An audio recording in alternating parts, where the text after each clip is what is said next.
Hello and welcome. My name is Bradleymayerharman, and today I have the pleasure of being joined with Simran Bhamu. Thank you very much for coming in. Thank you, Bradley. It's a pleasure to be here. So today I want to talk about taxes. Are they too high? Yes, if you're referring to taxes as percentage of property assessment value, then of course Orangeville has one of the highest property taxes across GTA and Ontario. Okay, well, if they're too high, then what are you planning on doing to address that? Are you planning on reducing spending, and how? Or are you planning on increasing revenue, and how? That's a great question.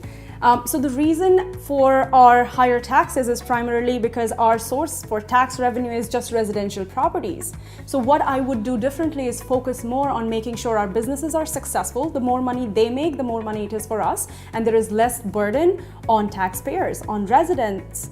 And what I will do differently other than that is find leakages in the budget. For example, the renovations that were just approved for our town hall recently.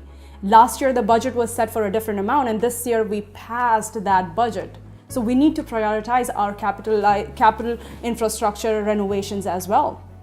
Okay, well, that's definitely some things that we need to approach, and it's nice to know that you have a game plan. Thank you very much for coming in today, Simran, and I hope you stay tuned for our next video with Simran about another issue.